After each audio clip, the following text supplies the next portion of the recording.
Get ready to transform. Today on Sega Talk, we're questing through the Master System masterpiece, Wonder Boy 3 and the Dragon's Trap. From cursed transformations to non-linear legends, we're breaking down why this 8-bit epic and its remake still breathes fire today. Let's dive in.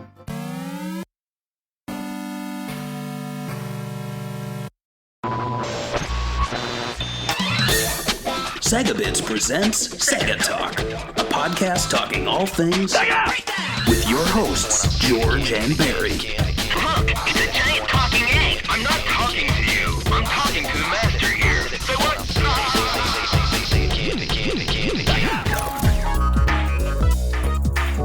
Hello and welcome to Sega Talk. I'm your host, George, and like always, with me is my piranha man, Barry. Hello. It's the There's your ASMR. It's the one weird transformation that I never really understood as when I played it. I was like, oh, piranha, huh? Crazy. You never hear about them too much. So it's like, couldn't just be a fish, couldn't be like a koi fish or a piranha. Right. Yeah, they kind of downplay it in the remake cover art too. It's yeah. Put in the sideline. So can you tell everyone about, transforming this show with their contribution on some sort of platform? Absolutely. So if you have listened to us for a long time and always hear us talk about Patreon, now is the time to join. Now is the time to make a difference in our world. Not in the world, but in our world. Because Earth Day has passed, and now it's Sega Bits Day. So you can support us on Patreon. You can even join for free if you just want to get a taste.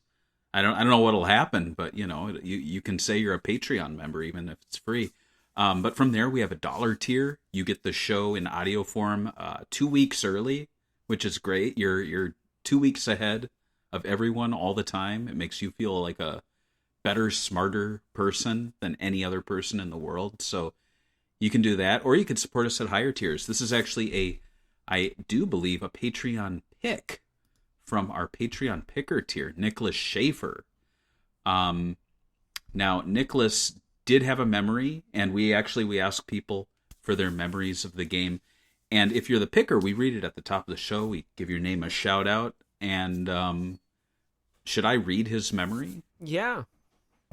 All right, well, here we go. So Nicholas says, Wonder Boy was a game I enjoyed on the Genesis, but I never played the Master System games. And then there suddenly was an explosion of Wonder Boy love when the Switch generation with remakes of classic games done by fan studios. And that's when I truly fell in love with this franchise and now would put it in my top 5 Sega properties. And yeah, it is a Sega property, but it's like one of those ones they don't really want to take ownership of. It's kind of weird. I will go into it. There is some sort of legal reason for this. There's part ownerships for some of the stuff in the games. But Sega does own the copyright to, I think, the characters and art, I think. So we'll get into it with some of the clones for this game, which was cloned a lot. I do think that this game, straight out the bat, is underrated. I think the remake, even though it spawned a new generation of Wonder Boy love and had a bunch of remakes after it, I feel like it's also a little underrated because it doesn't have quite the impact that something like Streets of Rage 4 had. But I get why that is, because Streets of Rage 4 is great. I mean, but this one as a 101 remake is amazing. So let's get into it. The history of video game development is frequently defined by the technological constraints of its era. Yet certain titles transcend those limitations and establish enduring archetypes of design. With the pantheon of 8-bit software, few titles hold a significant position as Wonder Boy 3, The Dragon's Trap. Originally developed by Westone Bit Entertainment and released on the Sega Master System in 1989, the game represented a sophisticated convergence of platforming precision and role-playing depth. that predated the formulation of the Metroidvania genre. Decades later, in 1917, remake by French 2017. studio. 2017. What did I say? You said 1917. I was like, man, those Oh. French are ahead of the time. They're ahead. Yeah, wow. It was this before, that was after the revolution, maybe? I mean, Yeah. by French studio Lizard Cube. Served as a landmark achievement in software archaeology, demonstrating how meticulous reverse engineering and traditional hand-drawing artistry could preserve the soul of a classic while modernizing its presentation. The report provides... Oh, so this is my thing. Okay, here we go. Let's open this up. Barry, what is Yes. your history with Wonder Boy 3 and the Dragon's Trap? Yeah, Wonder Bread, huh? I love Wonder Wonder Bread. This is such a silly franchise to me because it's so like sometimes if I'm having trouble sleeping, I'll just think to myself, what order did these games release and what are the titles? Because it's so confusing. That's a whole other discussion. Mm-hmm. But with this one, this was actually the first Wonder Boy game that I owned and played. And you might think, oh, little Barry in 1989. No, this was Old Man Barry in probably the 2010s. I picked up a actually don't even remember where I got it. It's behind me there. I might have got it at a used game convention or a used game store, maybe even eBay. I'm not sure. I'll have to look back in my archives. But I picked up a Master System and I just started buying up games. I would go to local game shops and I'd ask them, do you have any Master System games? And they'd always be stacked in the back like the Atari games where, you know, like they had like a flat rate, like $5 a game. They want to didn't get rid care. of them. Yeah, they just wanted to get rid of them. And I was like, how did I never see these before? Like I've been collecting Dreamcast, Genesis, Sega CD, 32X. I'd never noticed the Master System games. And it was because used game stores in the 2000s and 2010s didn't care about them. So I have a distinct memory. I don't know what store it was, but I went in and I saw a stack. Like I'm holding my hands out. It's probably like a dozen games tall. And I think I bought them all up. Basically, I bought any game that looked like an RPG or looked like something I've never seen before, or looked like a platformer, which was most of them. I think I left a few sport games behind. But one I did pick up was Wonder Boy 3, The Dragon's Trap. So I'm holding my copy here. I also got, what did I get? Golvelius, I think. A few other R-Type. I got R-Type for $5. Like, and these are games now that this goes for about $70 on eBay, even with the remake out. So it's like, man, I don't really buy retro games anymore because they're so expensive. But man, I lucked out at the tail end of Master System collecting. So I'm very happy to own this game, as well as many others. I think I own 5, 10, 15, 20, probably own about 30 Master System games, which is a lot, in my opinion. And this one's my favorite of those. And also, and we'll get into the remake too, but I have that as well. I have the Limited run. the early, what is this, from 2017, the limited run games release that came with the game, the trading card set, the soundtrack, and the poster. That's what it came with. Yeah. And So that's me. yeah, mine would be. I think it's kind of close to yours. I'm not a big Master System guy. I've never played all the Master System. I probably put them on emulator and played every game just because I played like 5 minutes, you know, and then you go to the next one just to see. And this one I didn't understand when it was out. I did later, like maybe, I don't know, before the remake was announced, probably not that long, probably 2011. Did get a guide and tried it because people on all message boards were saying it's super underrated and it's probably, if you had to try one of these adventure games on it, that this was the one. So Right. I was thinking at the time of making some sort of video about like kind of like the answers to NES games on Master System sort of kind of idea. And so I had to try this game, and I did play it, and I was actually super impressed with a lot of the stuff, especially the transformation. I don't think there's a game quite like it.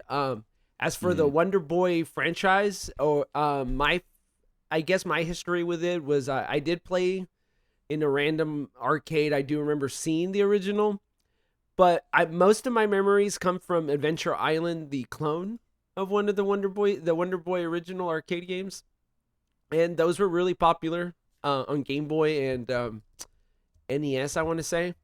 So, and everyone had an NES when I was growing up. So you went anywhere, you most likely see a Adventure Island game, at least like at rental stores, looking at the covers. But don't you think that Adventure Island sort of like had a more popular thing in America for a while than Wonder Boy did? Oh, 100%. I have a friend who's a big Adventure Island fan. What is the name of the main character? Master. I don't even know. I didn't know What's he had a his name. I I think didn't he even know. does. But yeah, he's a big fan of that, and it's such a like I was saying, this whole franchise, it's all over the place. Like, um, you could be like, oh, I love endless runner type, like early endless runner type video games. All right, well, this is for you.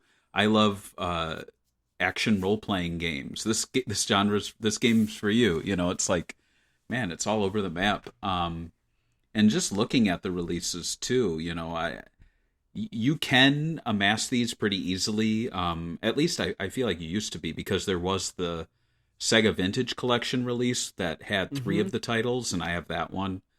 And then they've been doing occasional like weird remasters and remakes over the years. So yeah, it's a really weird franchise. Is what I'm trying to say.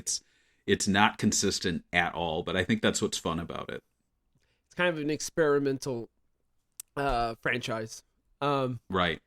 So let's get into the development. To understand the development of the Dragon's Trap, one must first examine the fundamental philosophy of West Stone Bit Entertainment, a studio established by Ryuichi Nishizawa and Michishito Ishizuka.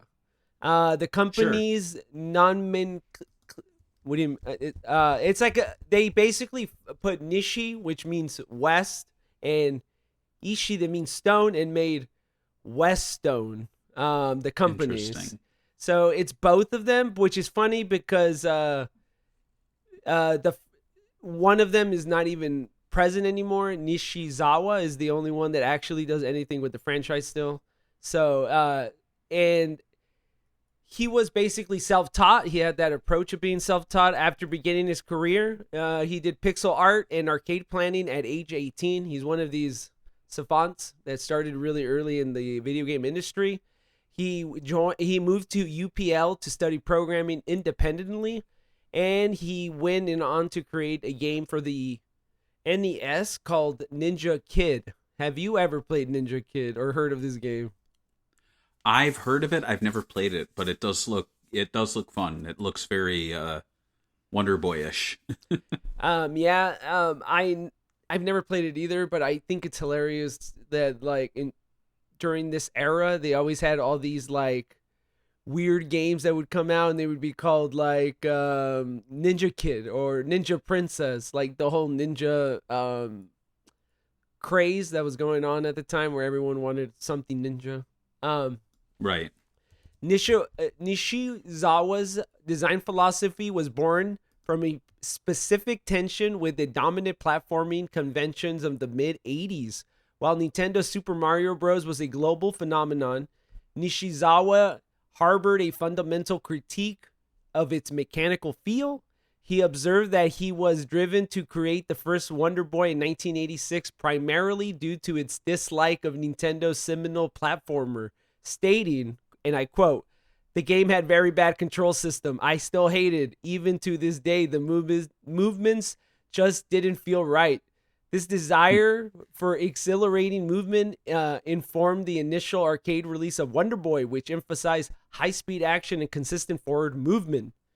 Do you think he was a bit of a contrarian, or you really think the NES Super Mario Bros. Had a mechanical feel to it?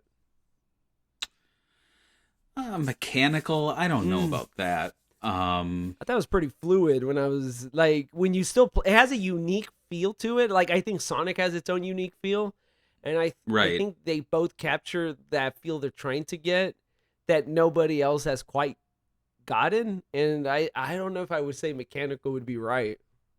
Yeah, I don't know. Mechanical to me feels like stiff controls, not fluid. And then the opposite would be slippery controls, where the character's like sliding all over the place and they're just very difficult to control. I feel like Bubsy falls into the slippery. I feel like I don't know, maybe some of those really cheap Genesis platformers, like the licensed ones that are just crap, feel the opposite. But with Sonic and Mario, the reason why they're such great games, and even the Wonder Boy games, is because they feel so natural. The characters do what you want them to do. You don't feel like you're being held back. So I don't get that mechanical feeling. I'm not really sure where they're coming from with that. I actually agree with you. I think maybe it's a little hating the number one top dog at the moment and wanting to like hype yourself up. I know Right. football players do this a lot where they pretend there's fights or there's some sort of right to heat the rivalry up. But yeah. Right. However, as Westone expanded from a 3-person operation to a series development team, including graphic designer Yotomi and composer Sakamoto, the ambitions shifted from arcade to home console. The catalyst for this transformation was the team's immersion in Western computer role-playing game, specifically Wizardry. Nishizawa noted that the team spent whole days just playing Wizardry on the 16-bit computers they had purchased with their arcade earnings. This influence led directly to Wonder Boy in Monster Land in 1987, the first title to blend RPG elements such as gold, equipment, and hidden stats with side-scrolling action. And the last wizardry game to come out was 2001. Wow. Yeah, so that's a crazy long series in itself. I've personally never played a game. I do know that there's a cult following. Obviously, they still made a game in 2001. There has to be something there. What are your thoughts on Wonder Boy, Monsterland, and kind of jarring genre blending franchise that we've basically created? Yeah, well, like I said, it's really all over the map. Like, you could be a Wonder Boy fan, but also hate the first game because it's like not your style of video game.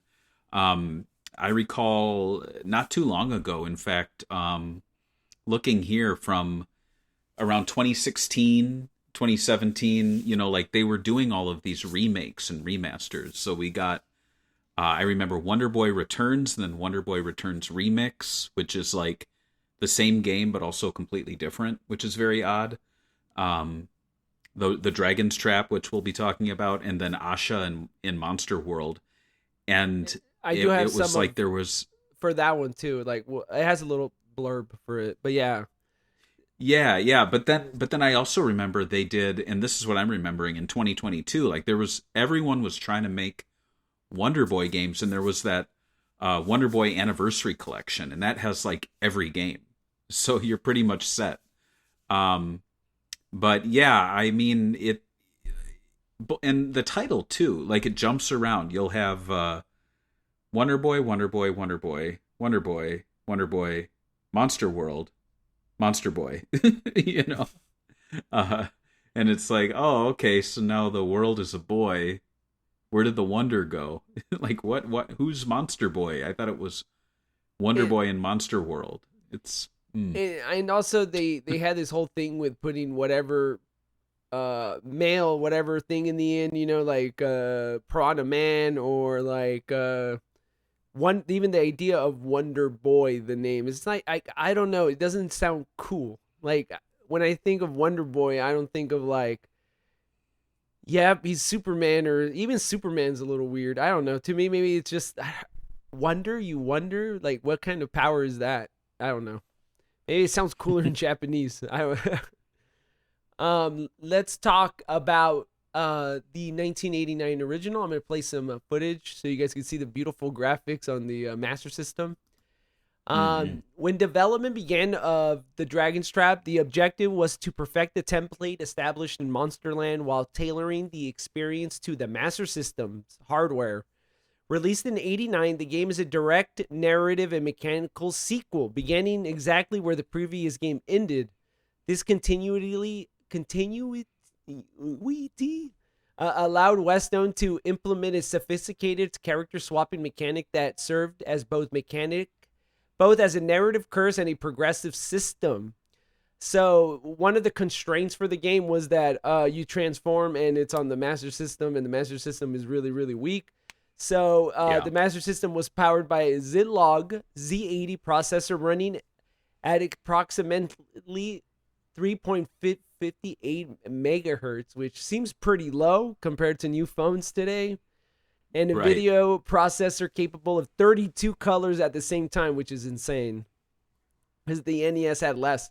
And resolutions of 256 by 192 pixels. And it's also a non-linear exploration game with limits that they really had to work with the memory for this game. And I have a breakdown here of like, the CPU would handle the complex drop calculations of stuff. Obviously, it's just nonsense. But I will say the coolest thing about this game, and well, what do you think about the transformations for a Master System game? Have you ever seen a game on the Master System that has transformations like that? And did you notice that was like something complex to do on the Master System when you played it?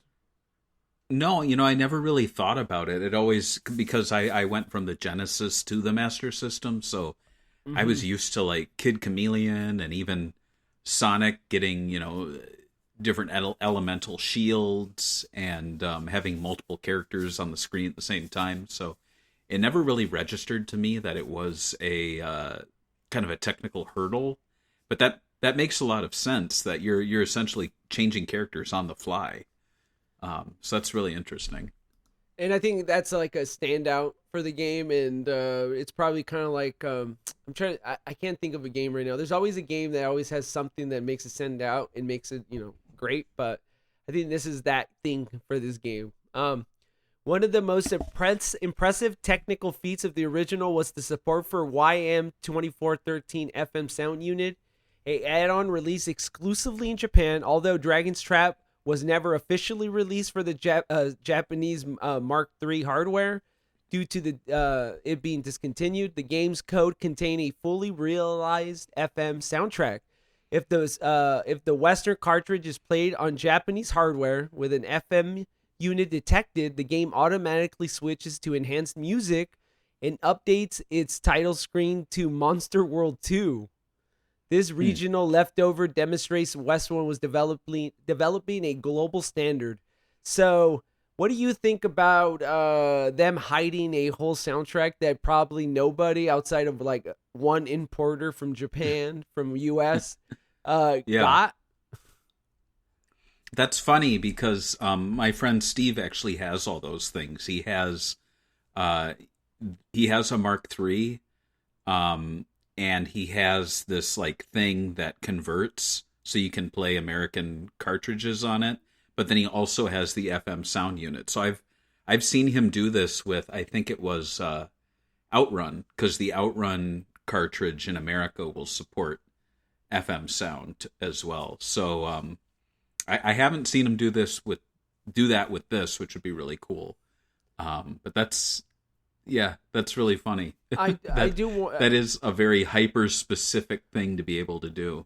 Yeah, and it's weird that I'm assuming they were planning to release it on the Mark III. It just didn't pan out, and this is why it's a leftover thing in there.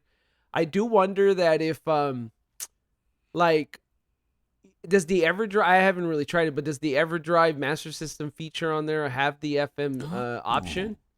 And if it does, is the Genesis output of the Master System accurate sound enough to not have, connect your Master System? I kind of want to try it. That's the reason. But That's a good. Let's see. So, I think so. I think so. that's another way of enjoying it, I guess. Yeah. Without an FM unit, because yeah. I think you do have to update the cartridge itself. with like There's the a latest test core. It adds full FM sound for Master System games, supporting the FM sound expansion. So I mean, that's another way to try it if you want to play it on like some hardware. I do think that the Genesis plays it like 100% accurate, right? Like you don't need a Master System to play this, or an actual Mark III. No, what you would do if you had an EverDrive? Is that what you're talking about? Well, no, I'm saying like if like the Genesis emulation of the Master System is good enough that you wouldn't really have to connect your Master System to just enjoy this, or the Mark III. Right. Correct. Yeah. Yes. Okay. So I'm just saying, like, that's a good alternative because no one. I mean, you don't even have the FM sound unit for. No, I don't. So I'm assuming it's expensive. I haven't seen it, so I'll just take the So let's talk about the best or most memorable thing about the game. The core was the transformation system, which replaced traditional power-ups with entirely new character archetypes. Each transformation was triggered by defeating a Dragon Lord, which cast a curse on the hero, effectively resetting his physical form while retaining his inventory. Did you get the? You were searching something. The price? Yeah, $250 for an FM sound unit. Worth every penny. Now that the PlayStation 5 Pro is $900, that's not bad. You could get 2 Dreamcast broadband adapters or 1 FM sound unit. Which one do you want? Oh man, I can't. I don't know what to pick. I'd probably take the FM. No, I don't know. Or it you is could a get little 4 weird. Neo Geo Pocket Color to Dreamcast link cables. So I think I'll save my money on this one. I Okay, don't know. I wouldn't be, and then I have to buy a Mark III too. So let's talk about some of the transformations. First ones I have on my list is Lizard Man, which is a ranged fire breath. Can now use shields. Initial form, defensive, disadvantage is basically its thing, like an RPG character, and you can see it here.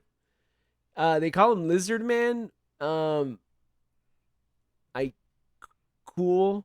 What do you think about his design? I've heard of Lizard Man on InfoWars. He said they're running the government. Oh, that's the one.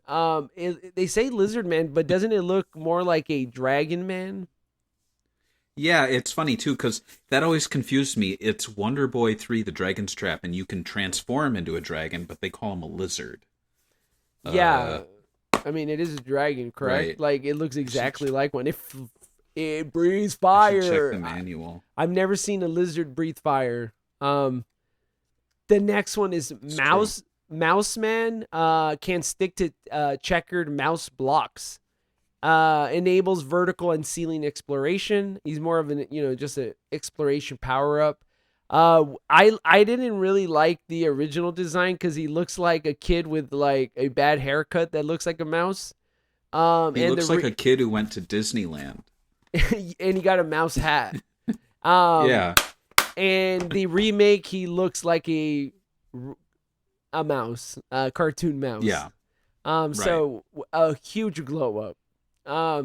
Piranha Man, free movement and sword use underwater, grants access to the sunken pirate ship.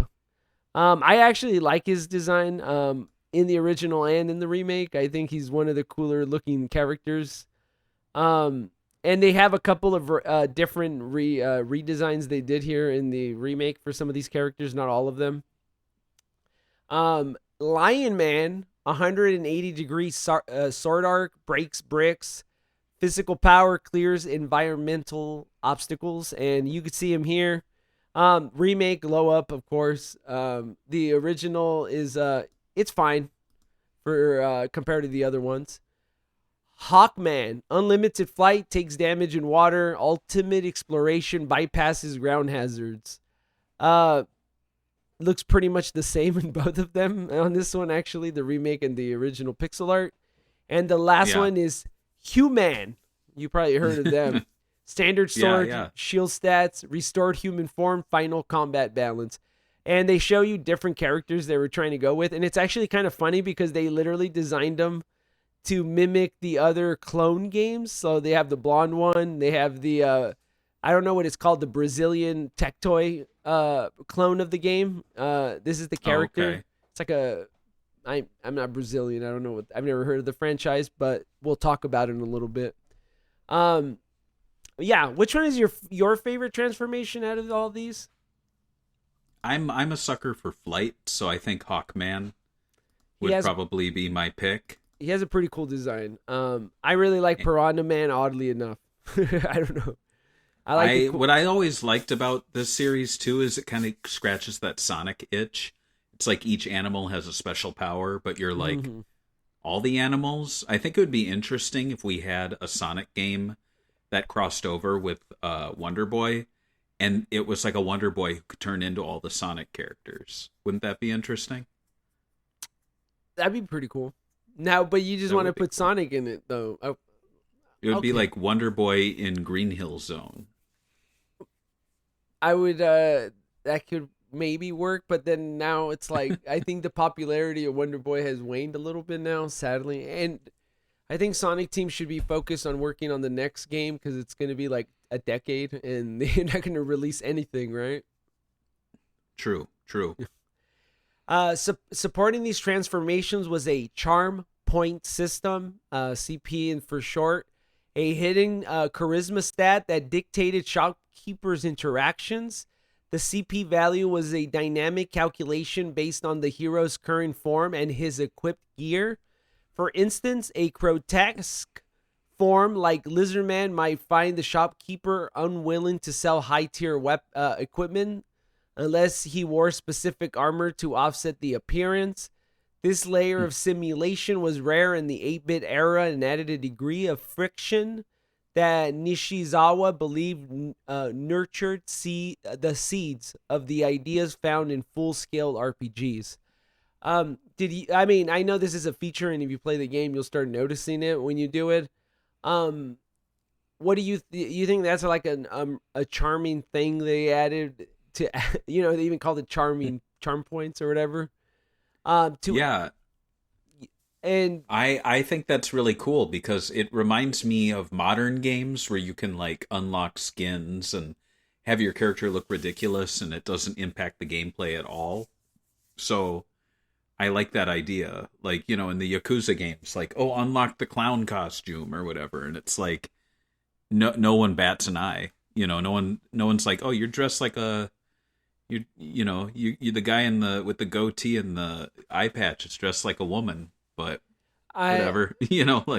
I think little details like this that set the game apart is pretty a good thing to have in games. I think for sure it adds its own charm, and I think with a lot of games, I think I think they should do a Sonic thing where if you talk to someone, not Sonic 06, but if you're Knuckles, a different conversation will unleash because you're a totally different hero. Sonic, everyone should be fanboying. You're the fastest thing alive. You're Knuckles, people are like, who are you, man? Some dude from an island? You know what I mean? Right. Knuckles isn't popular. I mean, in my opinion, when I think of like the Sonic world, I don't think of Knuckles as the guy that's the star of the show. He's a hobo from an island. Sorry, guys, but that's what he is. Upon its release in September 1989, The Dragon's Trap was heralded as a masterpiece for the Sega Master System. Electronic Gaming Monthly awarded it the best game of the year for the Master System, not for every game ever. In 1989, and UK-based magazines like Mean Machines gave it a score as high as 95%, praising its familiar air of polish and ingenuity. However, the game's commercial and critical identity was fractured by a complex web of licensing agreements. Westone had a unique arrangement with Sega where Sega owned the Wonder Boy and Monster World trademarks, but Westone retained the rights to the characters, code, and level designs. This allowed Westone to license the game to Hudson Soft for non-Sega platforms, resulting in numerous clones that were essentially the same game, but with rebranded assets. Did you know about this? And is this kind of like give you a little sour taste? Like as a like we weren't Master System owners, but like if we were and we bought it and we're like, bro, this game is sick. It's getting all the award, and then all of a sudden it's on the Turbo Graphics 16. Right. Yeah. I mean, I think if I was like a fanboy, I would be annoyed. It also explains why earlier I was like, why'd they make Monster Boy? Well, there's your answer, because I'll bet if I go over and pull that off the shelf and take a look at it, I won't see the name Sega anywhere. So that's kind of their loophole, maybe, is renaming it. But it I don't know if it did well, because I haven't seen a new game since. So, I will. I put some here that we're going to talk about graphics just to show the audience how close it looks to the original. One of the most famous ones is Dragon's Curse on the TurboGrafx 16. They just called it Dragon's Curse or Adventure Island in Japan. In this version, the hero is changed to a blonde character, and certain monster design just got altered a little bit. It was kind of remade for the 16-bit colors palette, but they didn't really change anything. Like the layouts and everything remain mostly the same. From what I've played, only a little bit of it, so I can't really say. But as you could see in the footage, it's pretty much the game, and a lot of people like this game on there. They consider it one of the best TurboGrafx 16 games, so that's pretty funny. Interesting. Right? Then the next one is this one called Troma da Monica. I've never heard of this. It's seems to be like a Brazilian game in Brazil, where the Master System enjoyed immense longevity due to Tectoy's distribution. The game was reskinned as Torba da Monica. In this localization, the transformations were replaced by characters from a popular Brazilian comic strip. For example, Piranha Man was replaced by Jimmy 5, a boy with 5 strands of hair. What do you think? That's so weird. What do you think about making literally just transforming like Sonic, but then like putting Charlie Brown in it? No, that's more like if they were like, oh, Phantasy Star is getting released in Brazil, but it's gonna be El Chavo or something. El Chavo del Ocho? Like, yeah, well, maybe not in Brazil, but in, it's Brazil, just so weird that it became like a local comic book or comic strip about like little kids. I bet they don't even do adventurous stuff. I bet it's like kids in an alleyway, and they're like, oh, but in the game they're fighting dragons. Like, what the hell? And they transform to each other. It's El Chavo Sonic. That would be amazing. I would play that game. That would actually be. Yeah. Chavo del Ocho. That would be great. In Brazil, actually, Chavo del Ocho is actually a really popular phenomenon show. Apparently, everyone there watches it. So it's got its popularity. Tectoy should have known and made more Chavo del Ocho clone games. They should have. So what do you Nishizawa's reaction to these variations was largely positive, viewing them as a way to draw Hudson to draw fans in markets where the original brand might not have resonated. He noted that Sega and Hudson were respectful of its creators, and he appreciated the licensing fees, which allowed the small studio to remain focused on making new products rather than managing business logistics. So they were That's happy interesting. they were getting paid for not making these games, but using their skeleton and code and design work.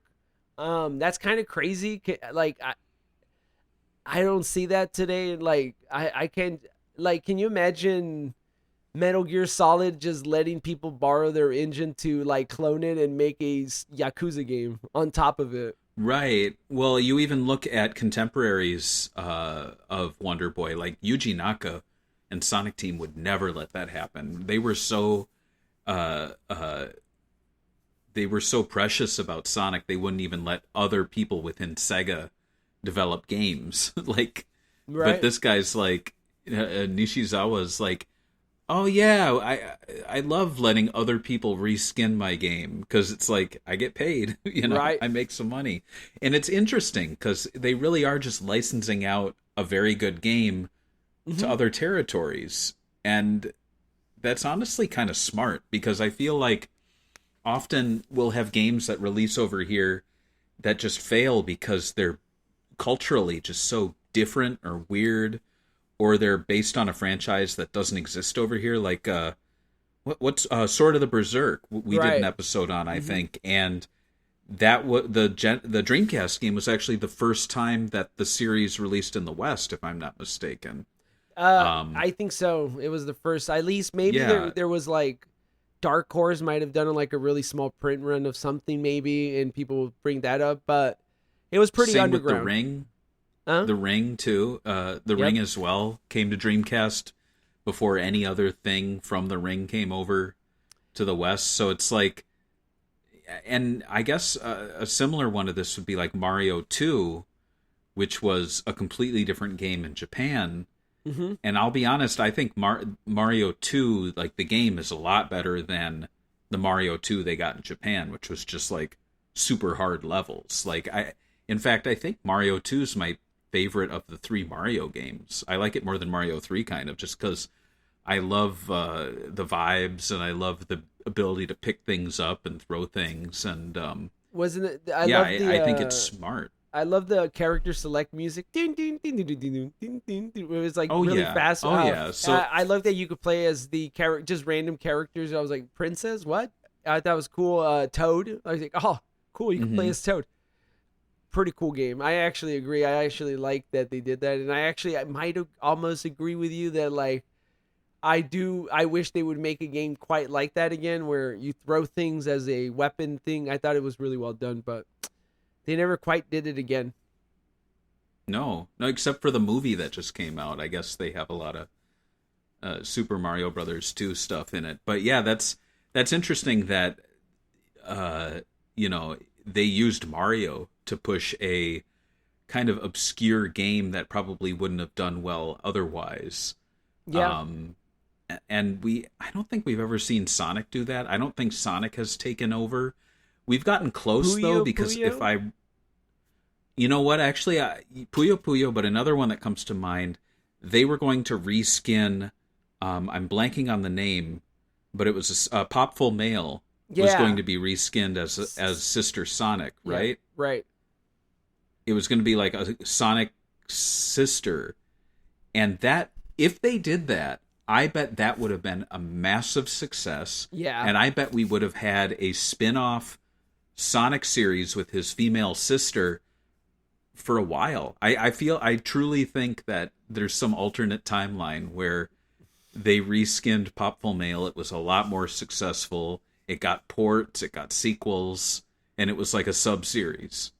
And here in 2026, we would be playing the 3D open world Sister Sonic. I don't know. I'm Maybe. actually surprised that like they pitched it as sister. Like they were like, just give him a sister, because I know that the original game was a female.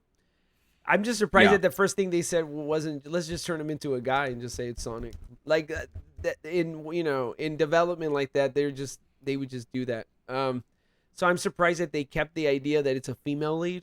Kind of respect that. I think it's cool, but maybe they should have just made it Amy, and I don't know if Sonic needs a sister. But I could see why at that time it wasn't such a weird idea for Sonic to have a sister. He was so new.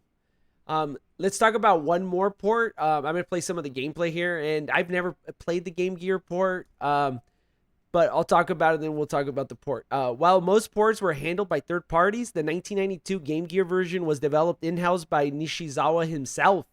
Recognizing that the Game Gear's small LCD screen required different approach than a television, he redesigned the screen resolution and adjusted the level of crunch in the graphics to ensure playability. Nishizawa considers this Game Gear release to be the version where he was able to perfect it, according to him, as it represented his direct intervention in the porting process. So, if you look at it on the screen, it's actually a really well done port. On a 8-bit hardware, it looks clear and it's easy to see where everything's at. And I haven't played it on the actual hardware, but it looks like it would be an easy game to actually play. Some ports weren't as playable as other ones, so it's pretty cool that he did it himself. Have you ever played it on the Game Gear, and did you even know there was a Game Gear release? No, I didn't, and now that I do, I will check it out on the compilation that they did. I have that for the Switch, the collection. That said, if you do want to pick this up for the Game Gear, it's not expensive. A loose cartridge would run you about $30. The problem is you're importing it from Europe because I don't think it got an American release.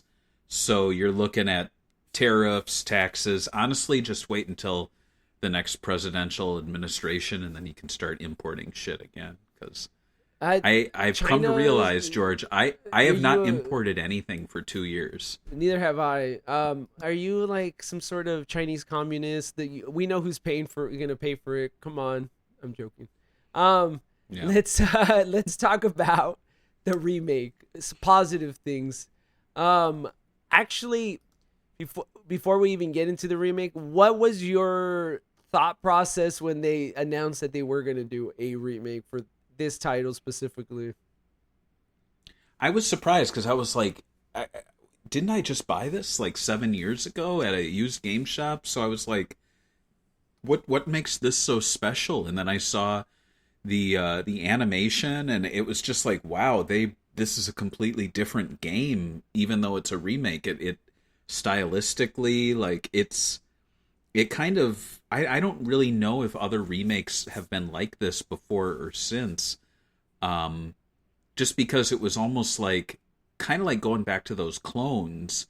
It was almost like, what if we licensed Dragon's Trap, but in 2017 to a French team that had amazing hand-drawn illustrations. It was a really wild concept, but it paid off. And correct me if I'm wrong, and we'll get into this, but you can switch on the fly to the original game. Yep, it's one of the defining features of the port. Which is insane. That's like something that they would do with Mario Maker, where you could switch your level on the fly from NES to SNES to like Wii level of graphics. So it's a really impressive remaster, and I think it's one of the greatest remasters of all time, just because it retains the original game. I've never seen anyone else do this before, and it's very cool. And the game, the path to the 2017 remake began in 2013 when Omar Hornut, which you can see his website here, definitely a big fan of the Master System, as you can tell right here. You want to rate his website real quick as a web designer? What do you think he's got going on? It's like he uploaded a Word document and it became a website. I love it. Yeah, this is how you should do web. It loaded really fast. There's no ad tracking nonsense. And it gets to the point. He likes Alex Kidd, and he's a developer and programmer. That's all you got to know. Hey, I did a site like this. If you check out segabits.com and click on the sidebar, there's a Dreamcast-friendly version of the site that looks probably even more low-tech than his site. So So he began as a developer for Soul Bubbles and the creator of the Mecha emulator, and he decided to investigate the unearth unearth the secrets of the original ROM. He was obsessed with the game's internal logic, specifically the attack calculations and item drop algorithms, which were notoriously difficult to decipher through standard play. So he began after this, and I'll play some of the original in the back, the new remake in the back. His approach was to exercise reverse engineering, which was described as software archaeology project. He began by extracting the X80 assembly code from a physical Master System cartridge using custom-made hardware and a hex editor. And the first way it was, he extracted the code. The data was read from the cartridge using a homemade adapter and an extension port on a Japanese Master System, Mark III console. Disassembly, so he converted the binary data into readable C80 assembler instructions through addresses, so they would look like CF6CH, and that was the move, and you don't know what it meant. So so it was still meaningless. So he had all this code, and then he used this mecha debugger. He observed the machine as the game ran, slowly labeling functions, like this is the crab movement, for example. And then he reconstructed the physics by capturing and graphing memory locations. Coordinate extracted the exact diving physics and the collisions on each character. It seemed like he basically just looked at the code, made movements, and figured out which was what, and that's how he did the backwards engineering. It was an exhaustive process that ensured the remake's gameplay would be faithful and respectful to the original, maintaining the specific frame-perfect timing and slippery movement that defined the 1989 experience. And I think there's like a mixed reaction to this. There's some people that think remakes should be exact and respectful and faithful. And if you make a new classic entry of that franchise, it should abide by those rules. There's other people that are okay with trying new things. I think I'm a mix on some of those. I do appreciate for this title that it did it in most aspects. There's some aspects in the game where you're like, I kind of would have wished they updated something here. The old kind of style kind of does bog it down a little bit. But what is your opinion on that? Because I think you've had strong opinions when people go, oh man, the new Sonic Origins is in perfect timing on everything, right?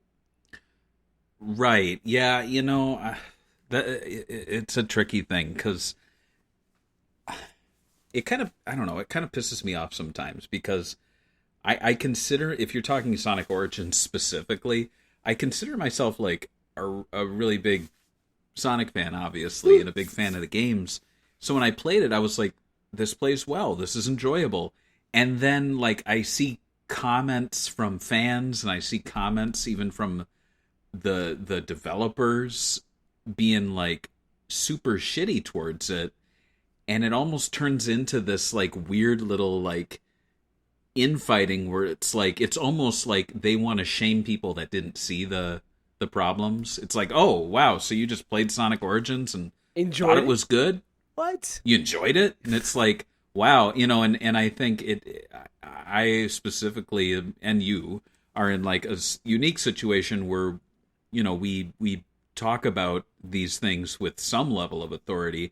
And so the mere fact that I'm not writing articles like admonishing the game, and I'm not giving it like an F rating, calls me into question. It just creates this whole like super toxic, negative, gross thing that I just don't want to be a part of. And I'll be honest, it kind of was the reason I didn't review it, because I was like, I enjoy this. I'm not going to give it a B because it's like there's a coin system, or because like some weird super hyper specific thing happens when you're in this one level. Like, I don't see that shit. And and I don't fault people who do see that, but man, like, are you enjoying your life? Like, if you are playing remasters of games that have had countless ports and you can play the original with no problem, and it's like ruining your life, I think, and you're upset all the time online and like starting arguments with people you don't know. It's just, I don't know. I think that's one of the things about I would say, I mean, there was that study about how social media figured out that what kind of content had the most engagement, and they found out when you make people mad, you get the most engagement. Yeah. So they've been pushing that sort of content. That's something that I try to remember when I read comments like that. I'm like, I think they're trying to get me upset. I think they purposely on Twitter put this comment, I mean, this message on the algorithm to know that, like, I'm going to have an opinion on this. And it's probably contrary to what this person thinks. So I try to think of that way. But so I will say, in regards to remake, remaster, port, honestly, if it'll shut people up, and I'm mostly for just a very solid emulated port, like the work from, I want to say, like M2, but even they do a little bit of like remake, remastering. But I feel like the work that they've done on the 3D classics, on Sega Ages, and on the Sega Mini consoles, I don't hear a lot of pushback from people. If anything, people are like, man, I wish they fixed these things that exist in the original games, but the fact they didn't still shows that it's a faithful port because it has all the bugs, I prefer that to what they did with Sonic Origins. All that said, I think they got very lucky with what they did here, because I think they did a very good job. But to be quite honest, if you are going to do a remaster or a remake, just go all out and do something completely crazy and different, but still include the original game in some like bonus capacity. That's all I want, really.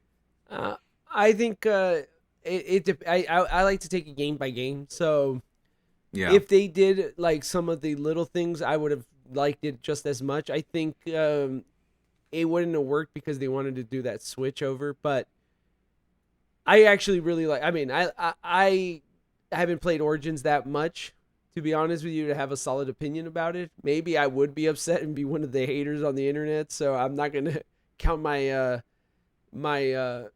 myself yet. Anyway, so after talking about Wonder Boy, yeah, we are talking about Wonder Boy. After building a raw prototype, Cornut teamed up with artist Ben, how do you say his name? Friquet?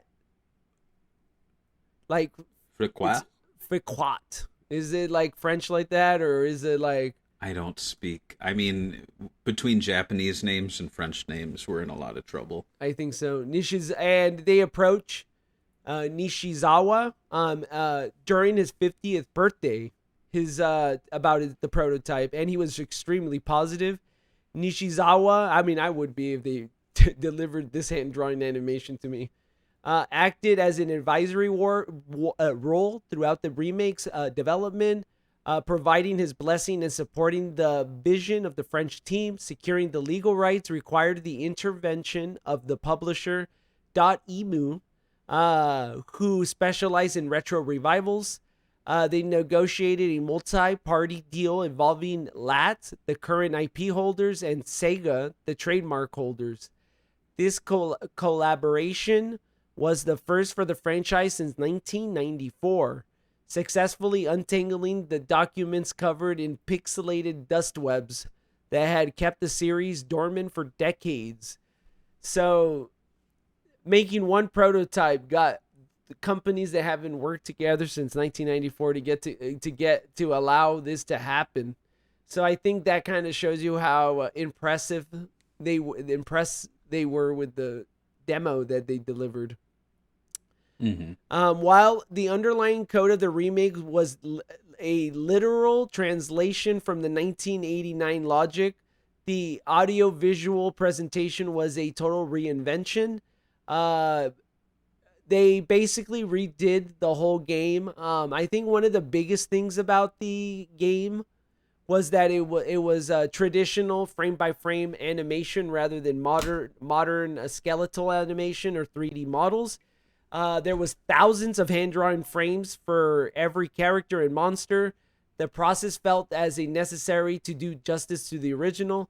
This approach created a unique and fresh visual landscape that mirrored the fluidity of the high-budget comics and animations. The art style was really pushed by French comic book artists, but I think the biggest thing is that he wasn't mimicking Japanese art, and he kind of made his own unique art, which is a thing people used to do in animation, you know. And I do think that these games, including Shinobi and Streets of Rage, continue this art style and aesthetic that they created for themselves, and is a big selling point of the franchise. So what is your opinion on the 2D animation on this game? It is very unique, and I I'm not a French artist, I guess a French art, I don't know what the word I'm looking for. Like, I can't look at art and say, oh, that's French. Right. But it is very, like, Western anime, Sonic the Hedgehog sort of inspired. I'm holding the box art up here. There is some... It kind of almost reminds me of, like, DreamWorks concept art. You know what I mean? Yeah. If you were to look at the... Or what's that movie that just came out recently? The Bad Guys. It kind of looks like that, doesn't it? Kind of, yeah. But I mean, didn't that just come out? So this is predating his art style. But I agree. I guess so. It has kind of like some sort of like they say comic book, or kind of like more aimed at kids, I would say. But I think it would be one of those cool cartoons you would watch, you know? Very unique. I'm glad that he didn't just make some general or generic anime style that a lot of American people are doing. And art, like if you see some American indie games, they just copy Japanese stuff. I think one of the biggest things also they changed, which is funny that they just literally kept the game and the pacing and everything, and they just, but we're doing hand animations and a whole new soundtrack that's totally different from anything you've ever heard before. So the soundtrack was reconstructed and led by Michael Gary. Faced a similar challenge. How do you translate 8-bit square sound waves into real new adventure and new instruments and keep the adventure feel? So he created 100 demo track to find the right balance. Ultimately, he settled with an acoustic and real sound that avoided synthesizers. Because real instruments carry cultural connotations, he tried to basically use different style instruments for every part of the world. So the desert and pyramid stuff was more Middle Eastern percussions. The Japanese temple was koto or shakuhachi. I don't know what the instrument that is. The town and hub was more chamber orchestra. Shop was radio jazz. That kind of stuff. They try to continue this like randomness that the game had. And what have you listened to a lot of the Wonder Boy 3 soundtrack? And do you think that the original has a good soundtrack? And what is your opinion on the remakes soundtrack? I mean, I haven't listened to it in some time. I played the original not too long ago to prepare for this, but from what I recall, it was very impressive. I mean, so much so that obviously, like, I got the soundtrack that came with this, though I don't think I've ever ripped it to my computer. I might have played it on my computer, but it's well worth picking the soundtrack up. And seeking out the limited run games version. But yeah, they went above and beyond. It's kind of surprising that this got released, just because it seems like such a passion project, and it feels like something that I feel like under any other team, or maybe they just got lucky, it would have, just become kind of unreleased vaporware or something. But the soundtrack itself is really wild because I'm holding it here. Maybe I'll show it on the video, but there's a bonus disc, and they did so much music that there's a bonus disc, and you can see it here. It's called The Good, the Bad, and the Unused, and it's a complete second CD of just unused music. And I mean, they did say they did over 100 tracks before he settled. I do want to hear the tracks that he did with synthesizers and other instruments that didn't work out. I know some of those are on the unreleased one, but I don't think they are. Yeah, but I don't think it's all of them. But I think it's cool that people do that. I wish a lot more people did it, especially now that most of the creators are passing away or leaving, having more of these. And I think they are doing more on like Spotify and stuff, but I'm not sure. I feel like those kind of like platforms are a mess because they like it's hard to just find one account that has all Sega music because they like have weird Japanese lettering, so it's hard to find the Yakuza tracks, for example, and it's all a mess. They need to figure out something to standardize it for preservation, at least listening. I'm not gonna get too much into the game feel. But the game did transform the 30 frames per second, 30 hertz to 60 frames to add smoothness to it, but it still retained the ability to transform the picture to Master System back to the new version of the game. So that's actually really cool. And I like it. And enhancements. So some of the enhancement was the charm stone system. The remake removed the need to grind for the stones to buy items, as it deemed it as a basically textbook case of old school mechanics that kids never understood. Weapon toggling. The remake now lets you toggle weapons where the original required navigating menus to change equipment. Widescreen support, adjusting from 4:3 to 16:9. And, of course, the save system was updated as a new standards that we all expect. So, all good changes, I would say. That's all. I don't think anybody would complain about those unless you go on Twitter. Right. The 2017 remake released on April 18, 2017 for the Nintendo Switch. So, next year, it's going to be 10 years old, by the way. Literally next year, because it's the 23rd of April, and this came out April 18th. PlayStation 4, Xbox One, and PC, and mobile versions following, and the reception was ultimately positive, particularly on the Nintendo Switch. Let's talk about the limited run game version. And I guess I was going to talk more about it, but we are running a little thing, but it was one of the first games that I bought on limited run games, and it was one of those that only had 2 drops, and it was back then before they did the open pre-orders. I think, obviously, I want more people to be able to enjoy games, so not having a open pre-order, I think, is better, but it does kind of take away from the limited in the limited run games name. What's your thoughts on their change like that?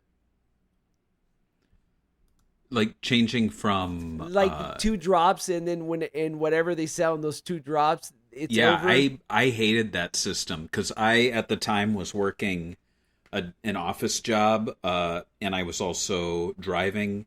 I'd have to drive in. It took about 45 minutes to get into work, and it was an office job, and I was a long-term temp, so it's like I didn't even have job security. And yet I was like stressing about finding 10 minutes where no one would walk up to my desk and talk to me or schedule a meeting so I could reserve, pre-order a game. And this was back when like you didn't know if things would sell out or things would sit, and I'd be kicking myself because I'd drive into work and I'd be like, all right, so I have there's nothing on my calendar. I'm gonna sneak away on my phone, and I'll buy it from my phone in the men's room, or something like that. And And then 8 hours later, I'd be like, it's still in stock. What the hell? Like, I hated that. So yeah, that did suck. I think the Sega titles did actually like sell out pretty quickly though. they did. That's the thing. Like, I think there was the Shenmue ones. There was this. There were the FMV games. But yeah, I prefer what they do now. In fact, it's funny because what they do now is they give you like a month and a half, and I'll just set a reminder the day before. I won't even like. What's the point in buying? You give them your money. It's not like they charge you when they ship. What's the point in giving them like $60 day of when a month and a half later it makes no difference? So, if anything, it kind of kills it for me because day of I'll be like when they drop it and they're like, you have a month and a half. I'll be like, man, I really want the deluxe collector's edition with the statue. And then as time goes on, I'm like, do I need it though? And then by that last day, I just get the standard edition for $30. I think that would be a negative in a business perspective, that people have more time instead of like acting impulsively to get it. Right. Yeah. Right. Because I would be like, why did I do that? Why did I buy that? I don't need that. And now I'm like, it gives me time to think. I don't think I've bought a like deluxe edition from Limited Run Games for about 3 years. So It's probably for the better. And it's funny because I'm on their site. Oh, for the better, yeah. I'm on their site right now and they have the Dragon's Trap for PC. So there you go, guys. Right, yeah, that's what really threw me because I saw that and I'm like, do I own this? I don't own this, do I? And I had to look back. I had to open up this box for the first time in a couple of years and like be like, am I missing something in here? I thought there was a plastic case, but what it is, you're right. Like, they're doing the PC release now, and it's basically everything I have in here, but instead of this cardboard case, you get a clamshell one, which I actually prefer. But obviously, I'm not spending $65 on a clamshell case. I thought it was weird that they had it back on. I was like, what? All of us, we're talking about it.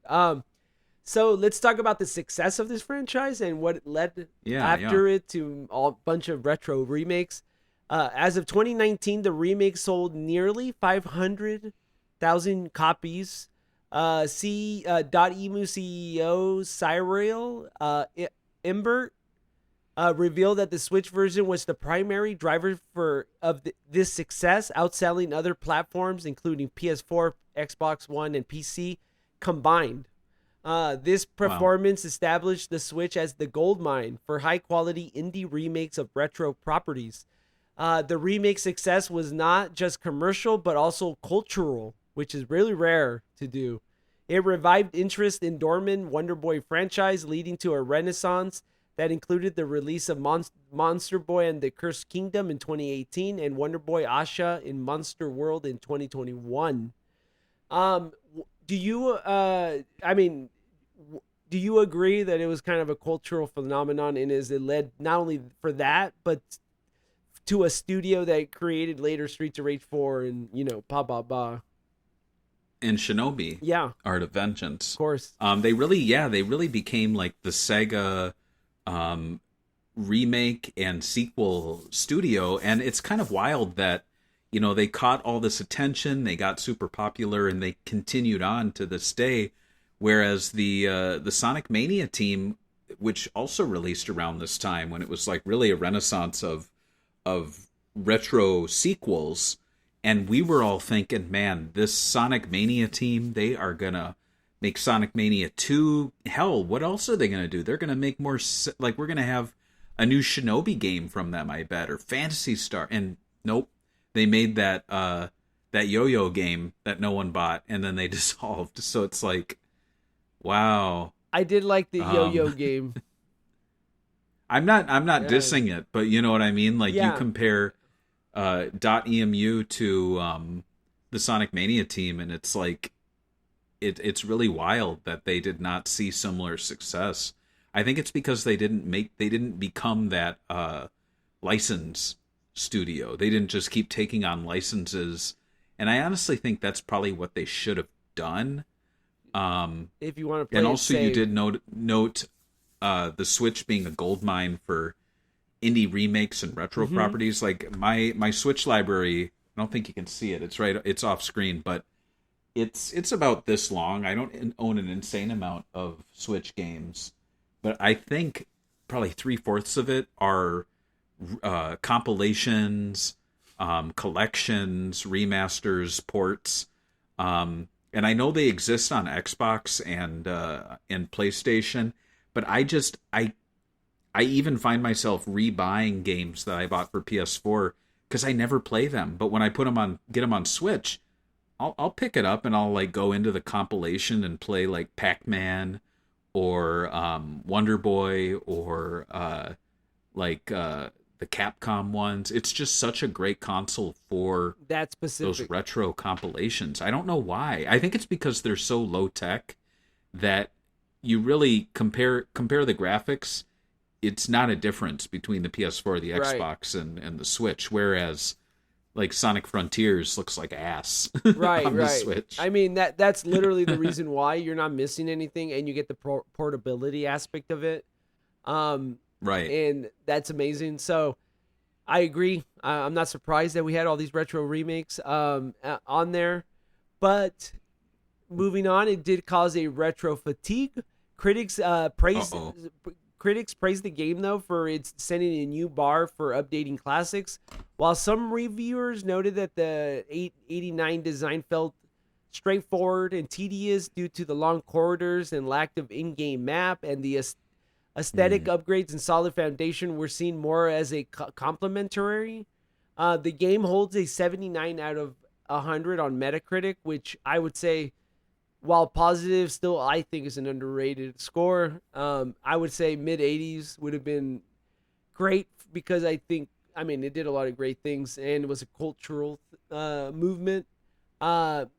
But it was a technical achievement, providing seamless world to wizard-like stability. Let's talk about some of the minor criticisms some long fans had, mostly with the smoothness of the game, the new visuals, with some saying the 16 FPS animations made certain characters look cheap and reminded them of the soap opera echoing the Hobbit in 48 frames per second effect.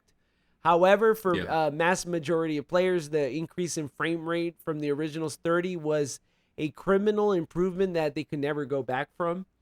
I'm in the I like the 60 frames per second, and I don't know what they're talking about category. And were you one that saw The Hobbit in 48 frames, and do you agree? Can you see the soap opera effect is what I'm saying.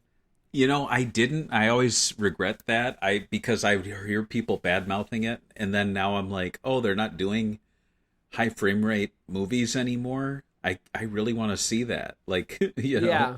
But I totally get what they're saying. It's kind of like when motion smoothing is on at a friend's house, and they're like, let's watch a movie, and you're like, I can't sit through this. It looks awful. And like when they leave the room, I'll change the settings. And all of a sudden they're like, You know? whoa. Why does my TV look bad? And I'm like, you're watching the correct frame rate, sir. But in this case, it doesn't bother me, but I can definitely see that. In fact, I still own a PS4, and I play a lot of games on it that are locked at 30 frames per second. And then I'll go to a demo kiosk and play that same game, and I'm on a PS5, and I'm like, this feels weird.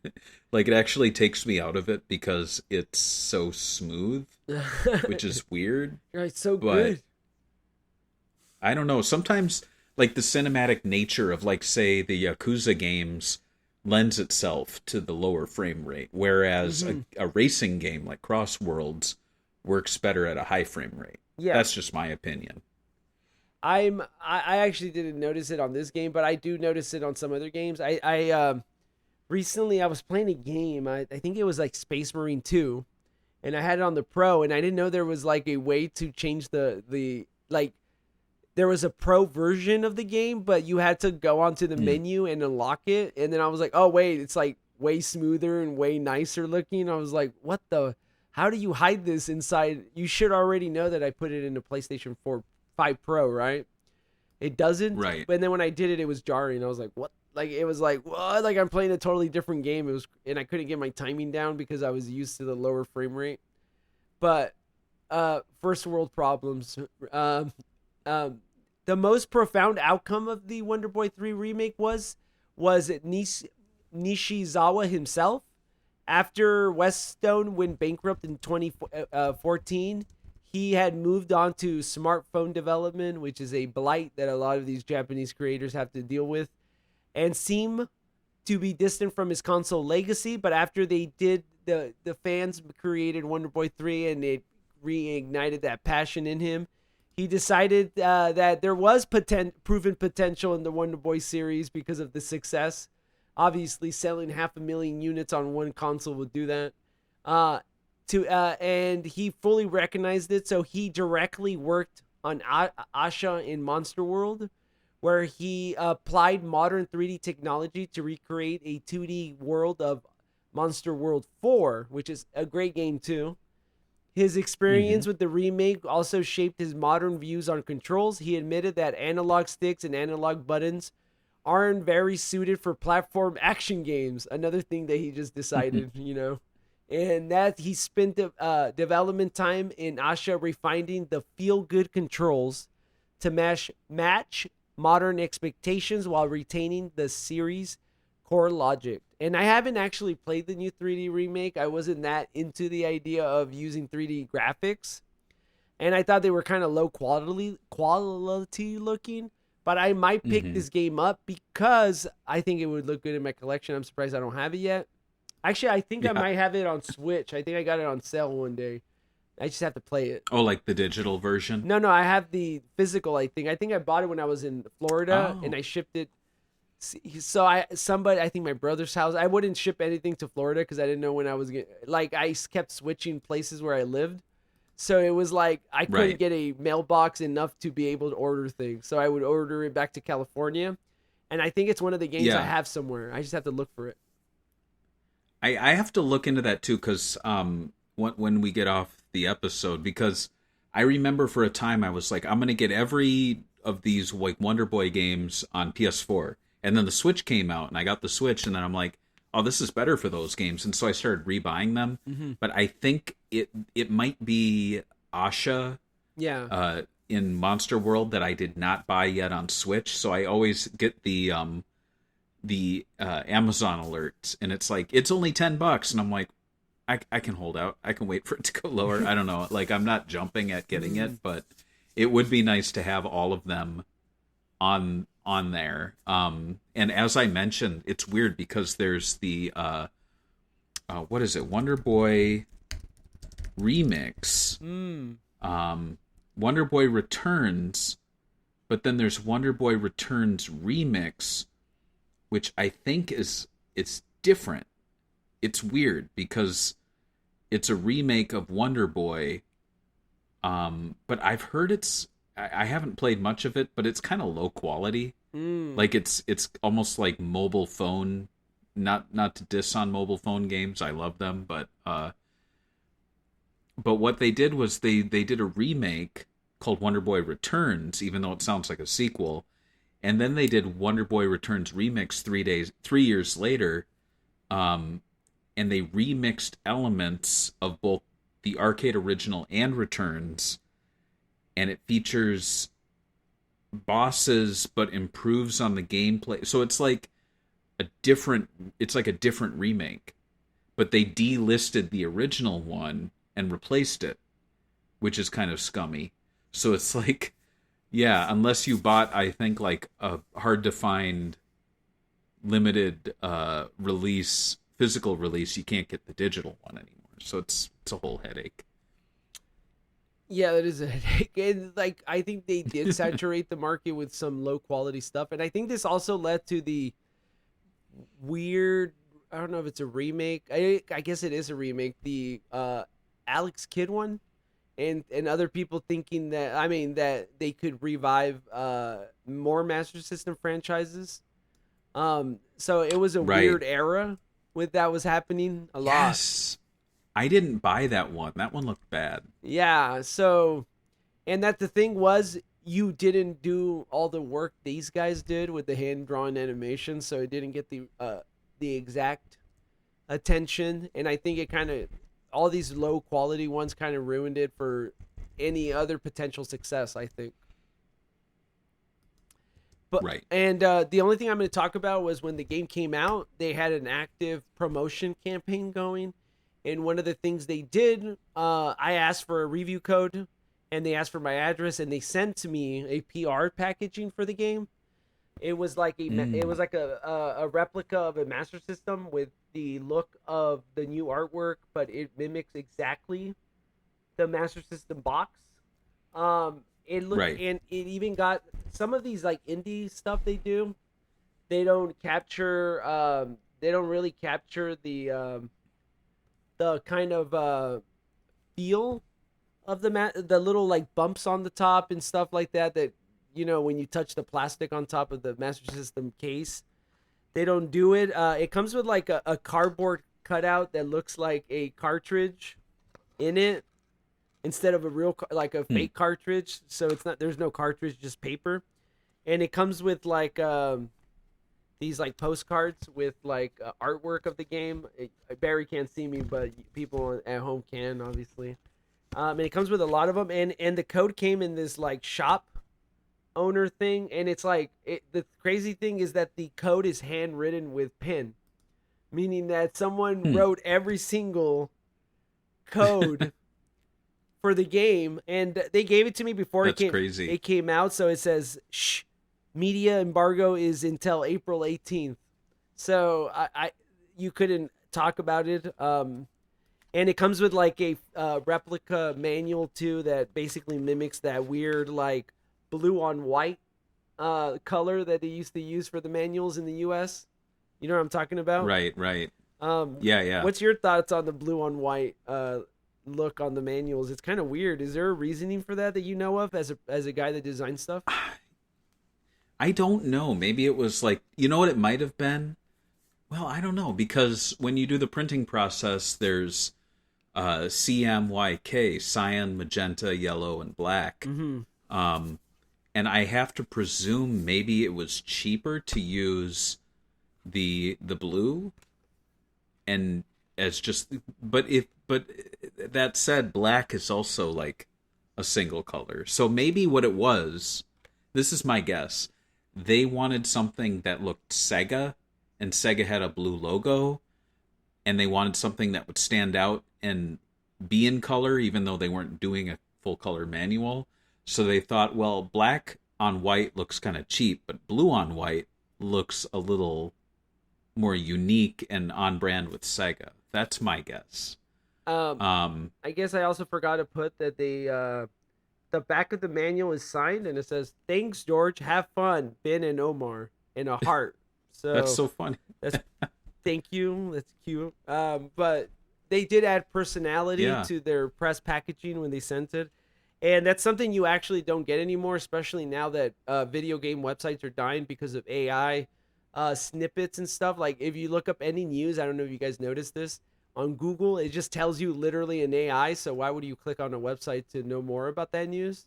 And it just feeds it to you without going anywhere. So I think it's a dying art form, sadly, where these big mass medias are gathering up all the attention they can from everyone.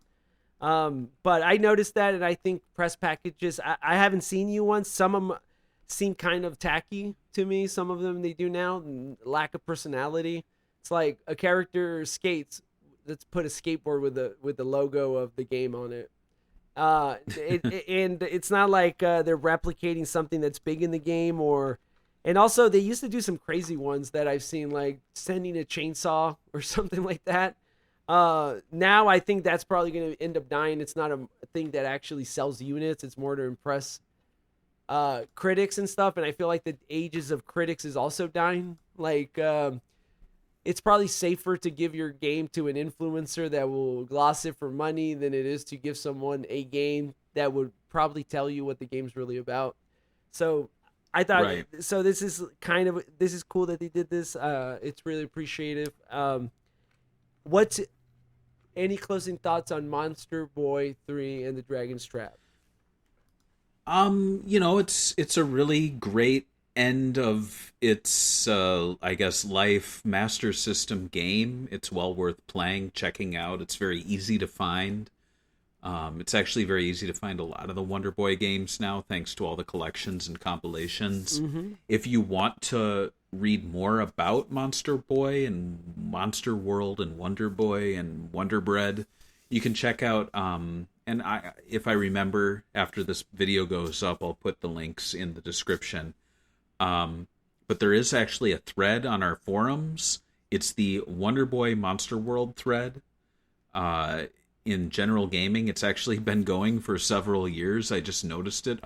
Berto has been updating it, and he actually has been putting, anytime there's a sale, he puts a post. If anytime there's a game that's either inspired by or related to. So there was actually a tabletop RPG that came out in 2025 he posted about. There was a fan game that came out that he posted about. He even posts when we write about it. So there's links to 2016 retrospective that we did on the site called Sega Retrospective, from Wonder Boy to Monster World to Adventure Island and beyond. So lots of reading materials on our own site that are well worth checking out. But yeah, that's all I got to say about that. Should we flip a coin to decide what the next episode will be, and I can explain to people what's happening right now, because that's kind of a weird thing to do. Yeah, it's all right. So